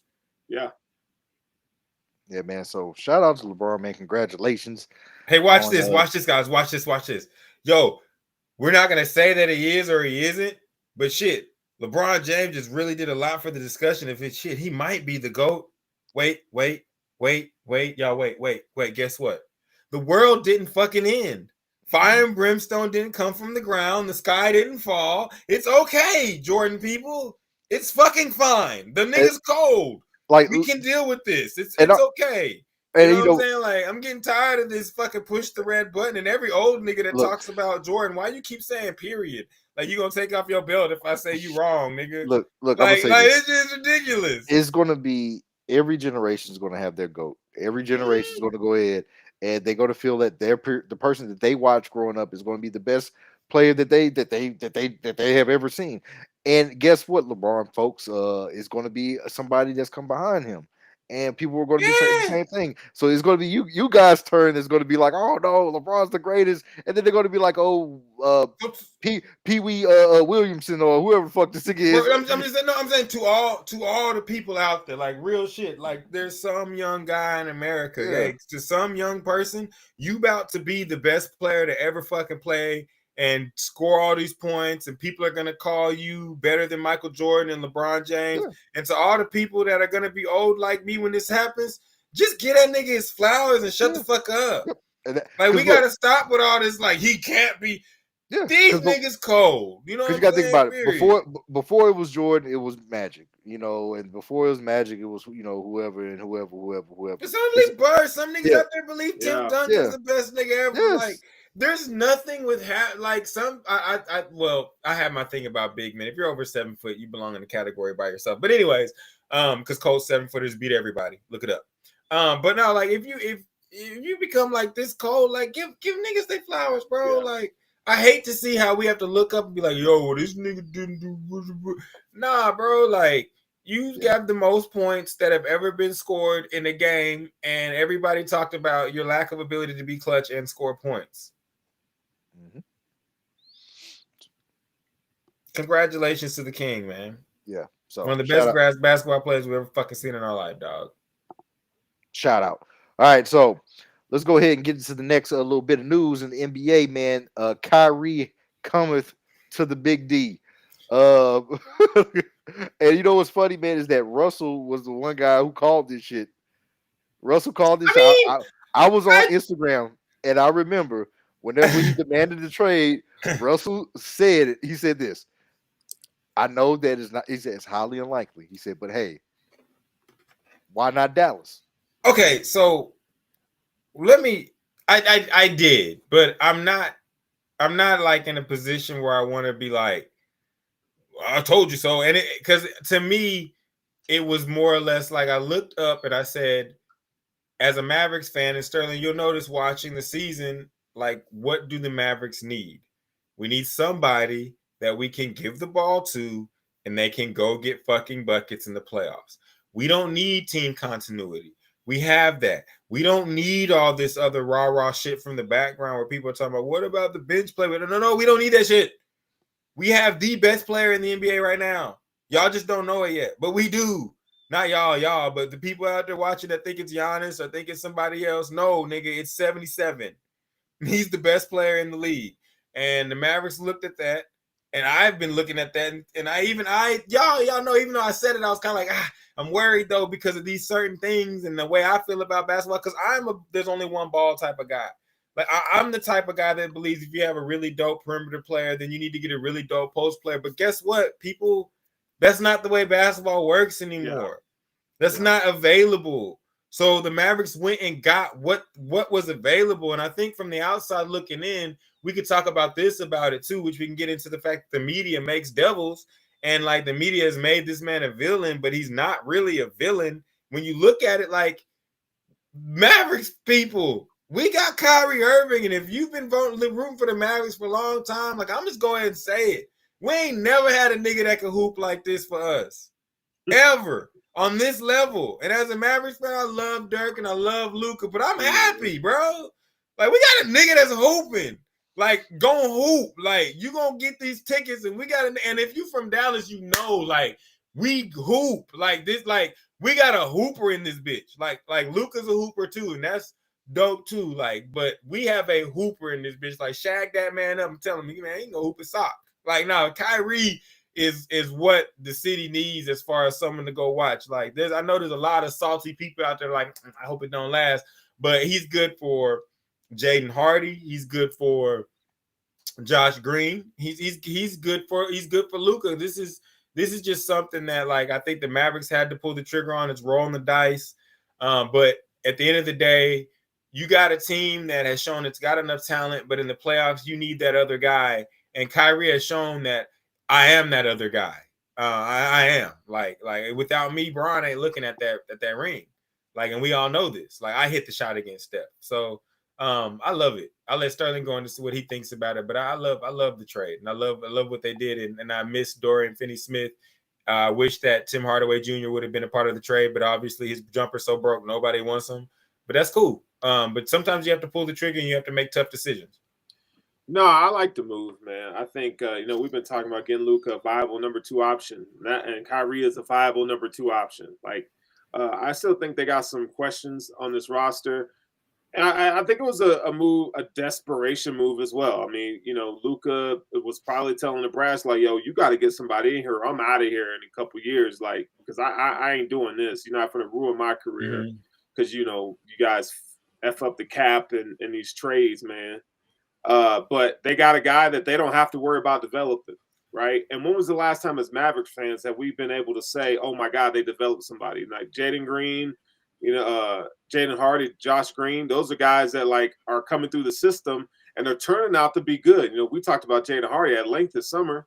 So you got two young, really good guys that I think they could project to be really good. Now, all they got to do is move Christian Wood and JaVale McGee, and hopefully Tim Hardaway. I think we're all right. But see, I don't think that you need to move a guy like Christian Wood. We offered him the extension, and I think that he should sign it and he should stay. We're up 15 versus the Clippers. I'll tell you why. I'll tell you why. I think you need now. You have Kyrie. You need more help on the defensive end, and I think that he does a good job. Christian Wood. I think he's not a rim protector as much as tall. Like we talk about, defensive linemen. As someone as tall and athletic as he is, I feel like he shies away from the physicality sometimes. And so I think they could do better defensively. I think also that's why you have a guy like Maxi Kleber. You have him in there. I think that's why you have a guy like JaVale McGee. You need. And to me, it's at some point, like, I need to look at my team and say, I need serviceable minutes from my guys on the bench that play a role. Like, because I believe that with a guy like Christian Wood, when you have two guys, when you have a guy like Luka and you have a guy like Kyrie, Christian Wood's going to be wide open a lot. And he's shown the ability to do what some guys can, and that's hit open jumpers. That's get open shots. That's converting. Like, a lot of guys can get open and a lot of guys can move around smart, but when they get the ball, Dwight Powell, it just doesn't go in all the time. You know what I'm saying? They miss. Christian Wood, I like him because he makes his oops. He makes his layups. He's going to get his dunks. If you leave him open for 5 threes, he's going to hit about 2.5 of them. You know what I'm saying? Like, he's going to. That's offensively, though. We're talking defense. But to me, defense is effort. Like defense is effort. To me, I like a lot of people are like, yo, you got to get defense. And I'm like, why do you think every team has a different defender? Because that shit's effort. Like, I think when you have a guy like Kyrie and Luka, you can look somebody in the fucking eyes and say, yo, Josh Green, D the fuck up, bruh. Like, if you're good enough and you're athletic enough to go down here and do a 360 dunk and hit fadeaway, you can play defense. It's effort. It's if Jason Kidd, which is another dynamic to this trade I think people are forgetting about. There's another one. I'll put this onions layers to this motherfucker. But, like, I think a guy like Jason Kidd, you should be able to tell these guys, D up. Like, you should be able to do this. I'm not worried about will they be able to play defense, because I believe you look at a guy like Jason Kidd, and he's the only coach. Kyrie said he don't need a coach with Steve Nash, and Steve Nash is a Hall of Fame player. Like, real talk, Steve Nash was that good. But you know what? Steve Nash wasn't that good to Kyrie. You know what Jason Kidd can do? Look him in the eye and say, I took the team that you just played for to 2 finals. You know what I'm saying? I won one with the guy out here, with the team you're playing for now. Listen to me. I can tell you where to go. And I think Kyrie is like, yeah, I'll listen to you.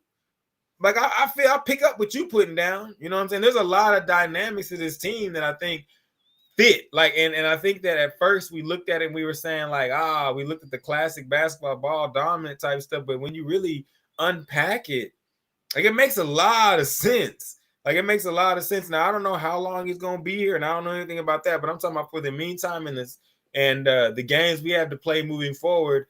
I think that it's very, very, very beneficial to the Mavs and very beneficial to Kyrie Irving that he's touched down. Like, I think it'll more and more the season goes on, the more and more you'll see. A big video that you'll see is there's a pregame shot ritual that the Mavericks do. He integrated himself into that seamlessly. Let's have fun with the guys. So, like, it's little things like that you notice. And again, he's been demonized. I'll add this, and shit, I'm gonna add it before I let you go even more. To those that want to demonize Kyrie, to those that want to say Kyrie is not the good person, don't want to work, all that other bullshit, take all the shit that you took. And I just want to let y'all know, like, y'all have not said anything about the guy that he said he felt uncomfortable around. Kyrie is Muslim. The owner of the Nets is actively funding a Muslim genocide, and I believe it's Thailand.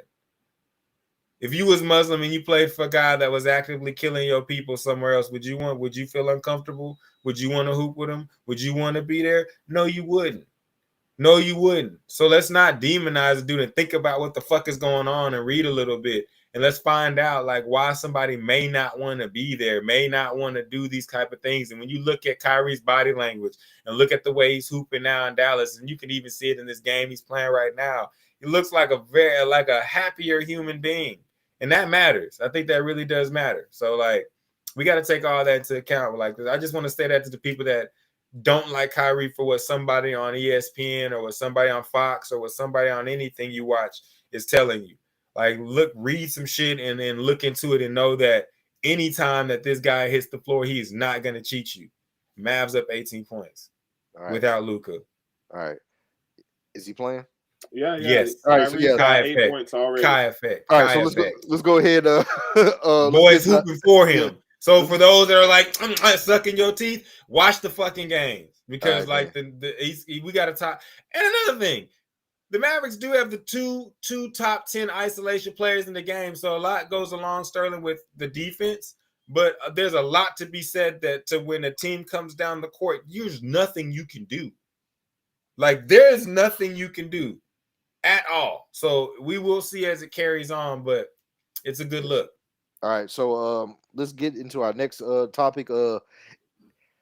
Last week, after our show, it was a couple of games that ended up in a couple of dust ups, man. You got to ask yourself, man, is the '90s basketball is that energy coming back? Because man, nah, it's not. But I'm just saying, it was good to see. Like, it, niggas, I'm be 100, bro. Niggas make too much money for that to come all the way back. But I ain't saying that. It was good to see. It was good to see that type of energy, pop up and say, "Hey, remember me?" It's always good to be. It's always good to see. Yeah, it's healthy. It's healthy. Yeah, Austin Rivers and Mo Bamba exchange of words and fisticuffs. Did he really tell Mo Bamba that you just known for a rap song? He said it on the podium. Did. He said it on the podium. Yes, he did. He was like, "Yo, people know me in Orlando." Yeah, they know you from a rap song.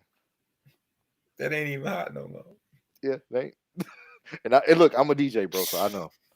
Oh shit! Now I will say Austin was wrong when they asked him. That one reporter. Okay, so sometimes as a reporter you could do some hoe ass shit and it make you say like, "Come on, bro," but at the same time you could be like, "That was some hoe ass shit." But great motherfucking question, because when he asked him like, "Did he throw the first punch?" I was like, Austin, Tell the truth, because we all saw the video. You threw that slap, and then he hit the whole. Well, he did, but we don't really throw punches. You gotta kind of slap first. I was like, yeah, because you slapped that big nigga first. You know what I'm saying? And like, honestly, hey man, I can't really. I mean, like, tempers flare, but shit. Austin wasn't having it. He all his life he had to fight. He'd coach his son, and then you got Mo Bamba, who's shit, big ass nigga probably was looking at him like, I'll kill you. Like a lion. Got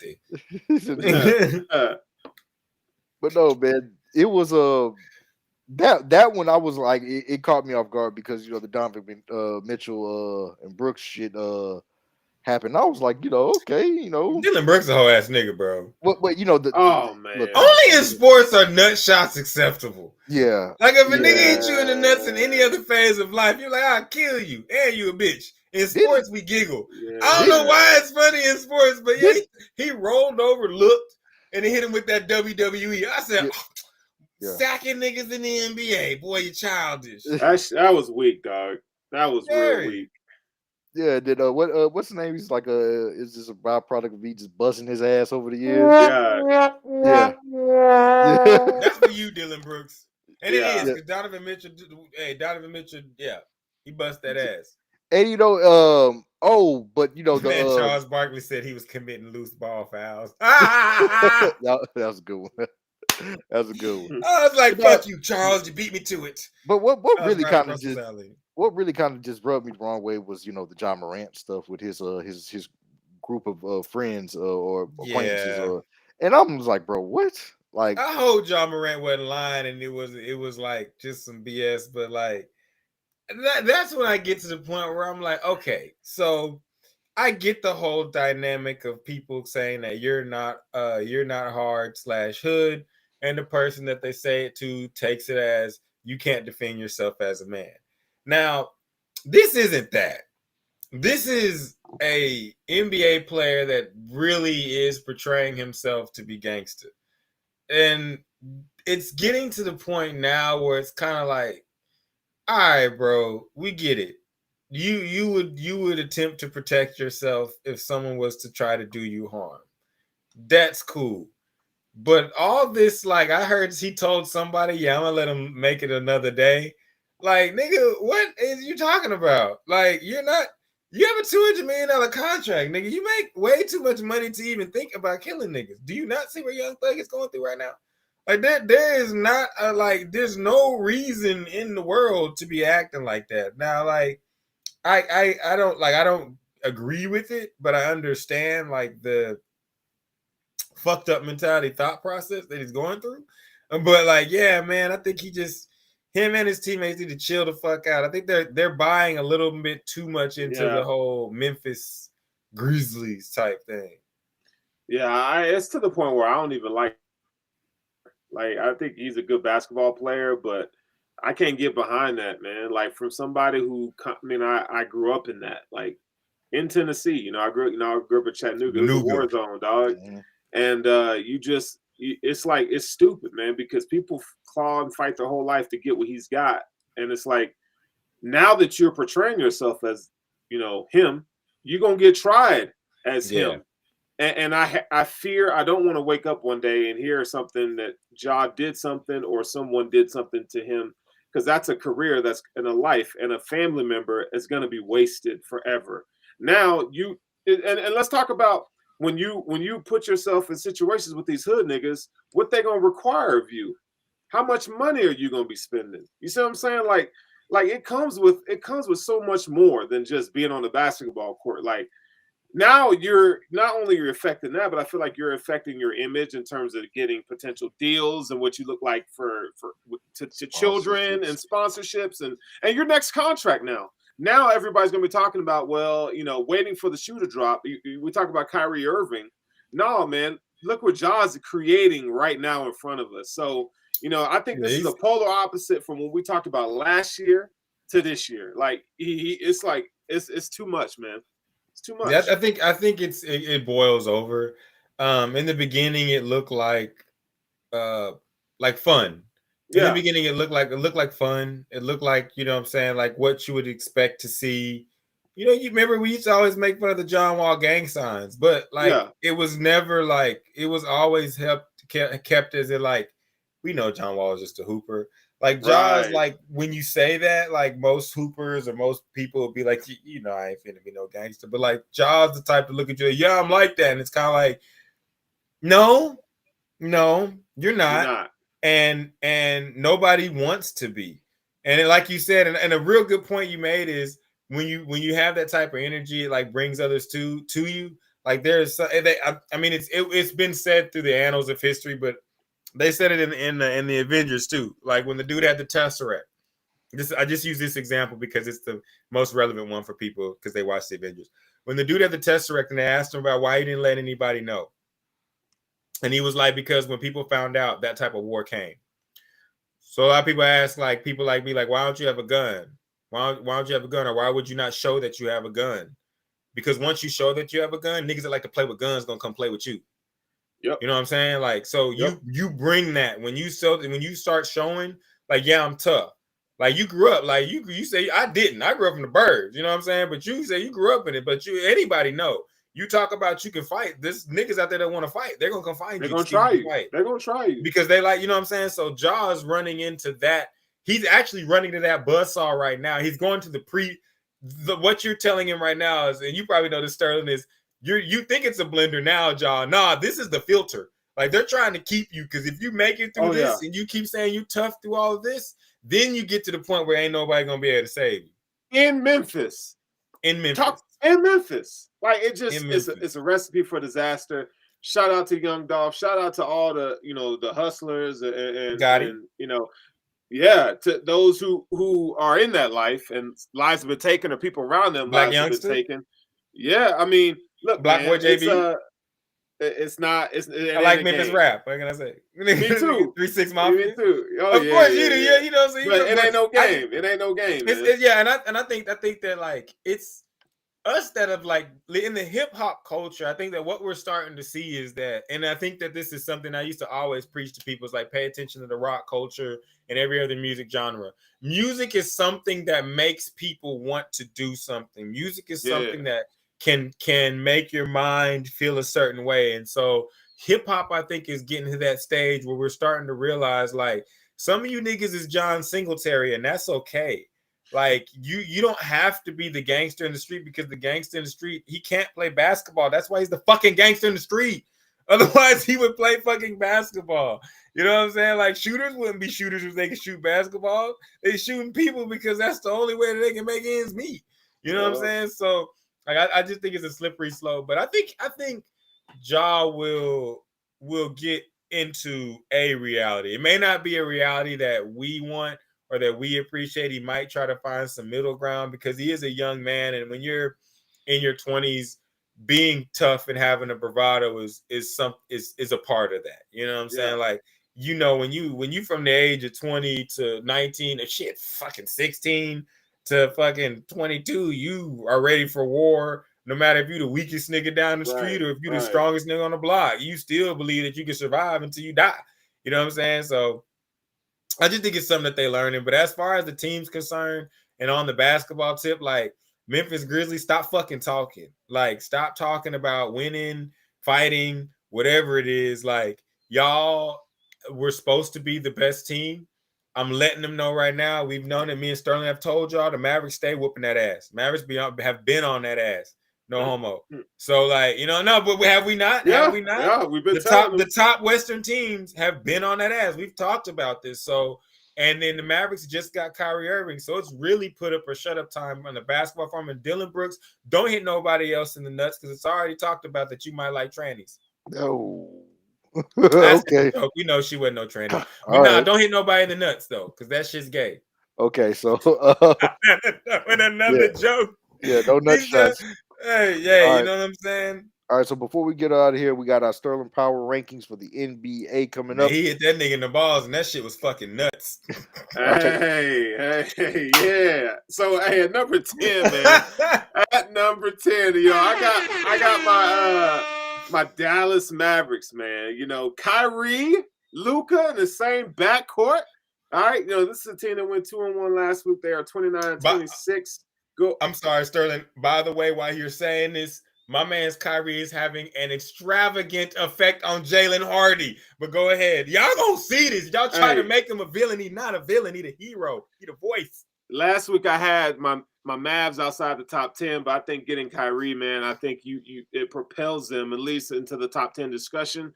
Now, things to be seen moving forward. I think chemistry, we're going to see how that all plays out. And but you could definitely tell that the addition of Kyrie definitely lifts Luka's spirits, and it lifts, the fan base, man. Like, now Luka has a number 2 option that's viable. And now it's going to be easier to get the third wing, the third player to this, whoever that's going to be. Now, I'm talking about Christian Wood. No. This season, Christian Wood. I'm talking about next season.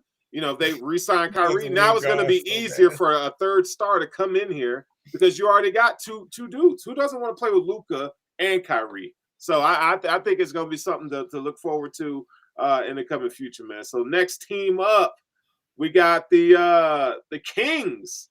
Oh, look, he got the 49ers up here. Chris, we got it. Hey, we love you, Chris. Hey, there we go. Sacramento Kings, man. They just continue to be efficient. This is a team that I don't expect them to stay in the top 10 as the season goes on. As we kind of start to crunch down and the trade deadline will be over tomorrow. But right now, man, they're playing really well. De'Aaron Fox is balling out. They got the second-ranked scored offense right now, and they're humming on all cylinders. So the Kings are at the number 9 position.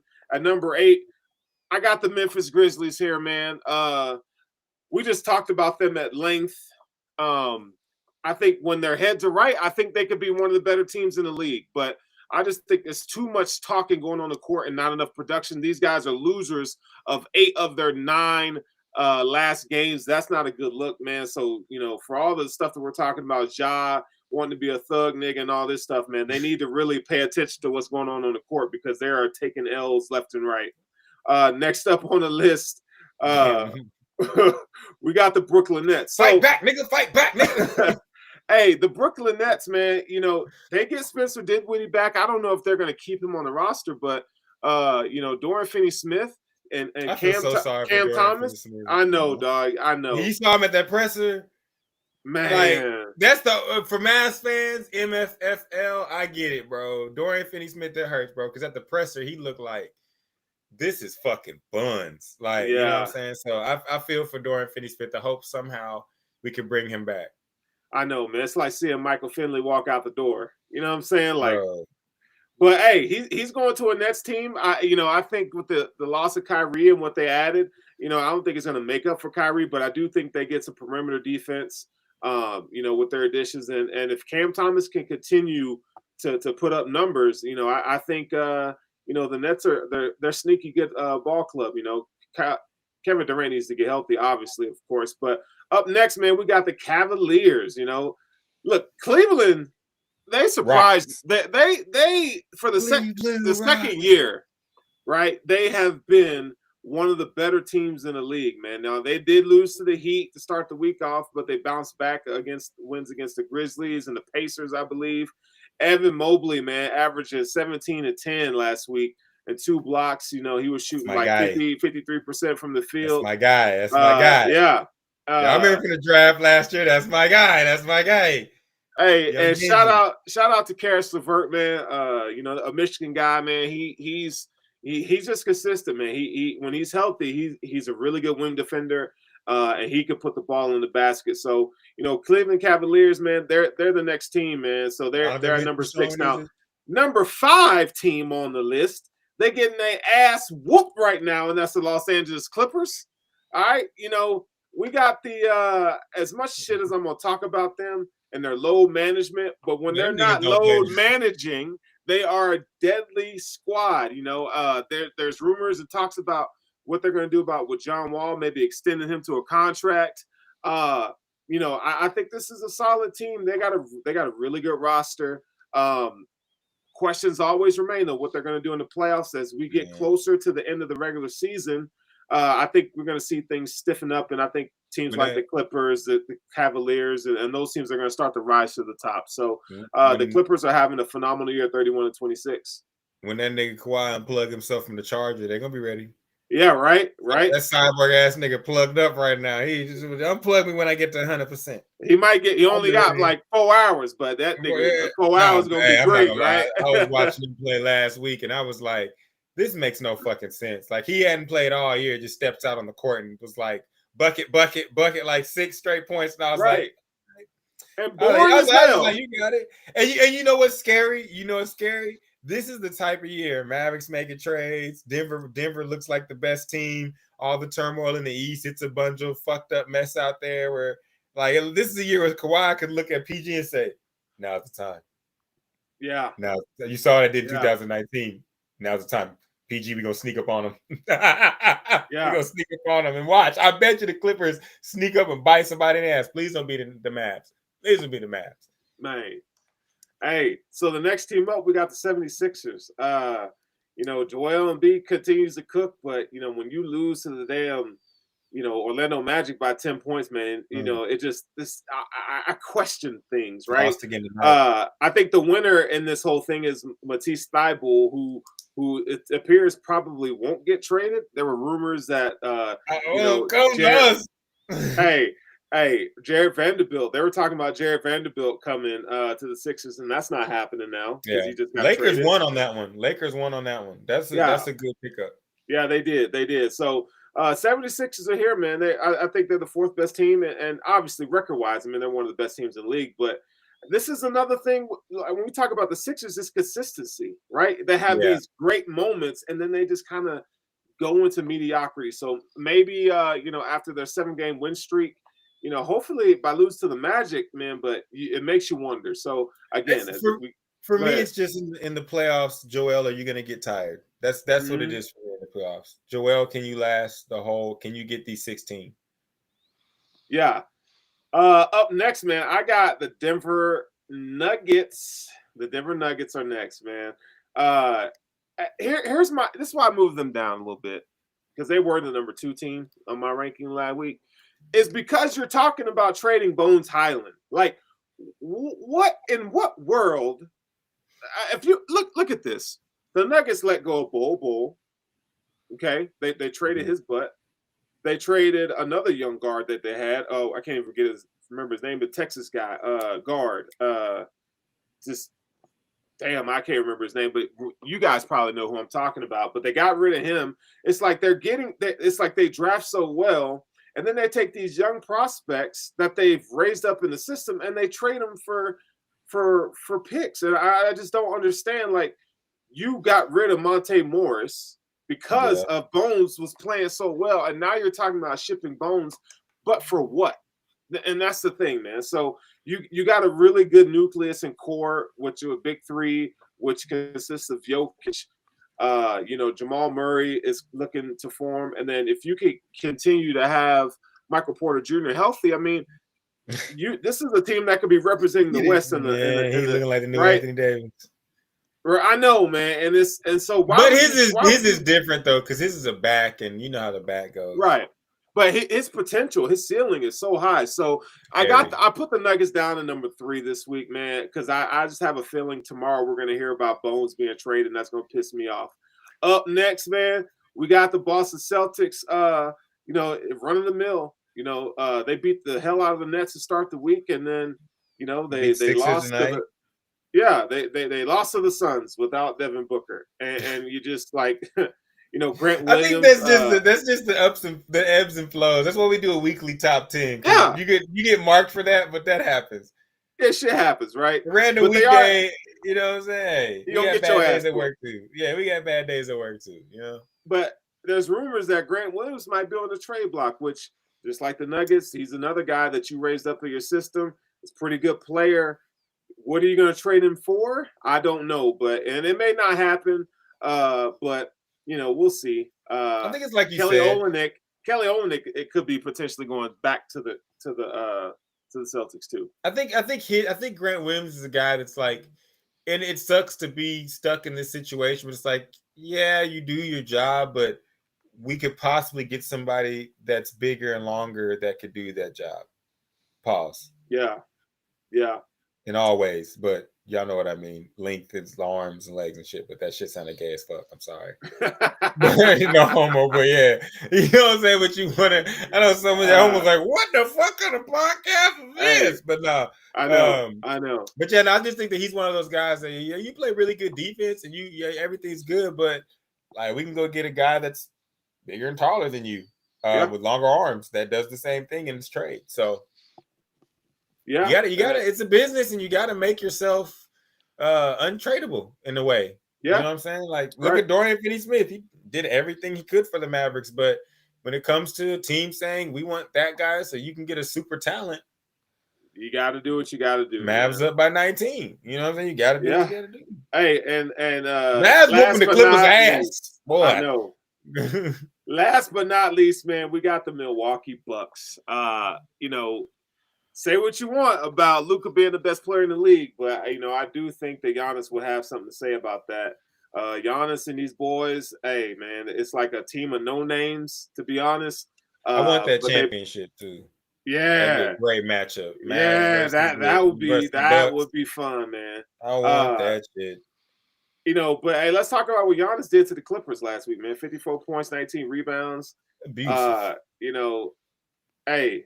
Maybe they get Jay Crowder. There's talks about that, but the Bucks probably they continue to show us why they are the class of the East. Now you may not want them. Yeah, you don't want to see them. And can we also remember that the only reason why the Bucks didn't represent the East in the finals was because Chris Middleton didn't play. The only reason why we have our reservations about them now is because we don't know if Chris Middleton's going to be straight in the playoffs. Exactly. We know that hairline. I agree. Yeah. Oh my God! Hey, niggas! To y'all out there that are losing your hair, it's thinning out. Just go bald. I did. Let me tell you. But Pete Sterling, you went ahead and cut your hair. Did you not go bald and say, "Damn, this shit actually look kind of fly"? Yeah, and I'm still pulling. So whenever your hair is falling out, shave that just shit off and let it go, bro. You will look better bald. Like me, I have a full head of hair. I will have a full head of hair. You know why? Because God knew, nigga, you will look horrible bald. You have a flat back head and you light skin, so it's probably got the little dots up in that motherfucker. Like, so Boogie, you have a full head of hair. Why? Because they probably said, man, we don't need to unleash a bald head, Sterling. You started losing your hair and you cut that shit off. You probably pulled more. All right. I'm serious. So like Chris Middleton, cut that shit off and just go bald with the beard, my nigga. All right. Well, we're gonna go ahead. We're gonna wrap it up. Beard, you in the clear. We're gonna close it out tonight. That was an episode of Sports Sushi. Like we were saying, if you were tuned in, please like and subscribe. We are on Twitter, Instagram, and YouTube, all live. If you want to follow us on social media, it's Sports Sushi, all one word on Twitter, sports_sushi on Instagram. Want to follow any one of us? You can find me at DJ Slow Boogie with INE.Y. That's Snapchat, SoundCloud, Instagram, Twitter, Facebook, and all the other bullshit. Sterling, where can they find you at, dog? You can find me at Twitter at @FurrowSterling and on BuffaloRumblings.com.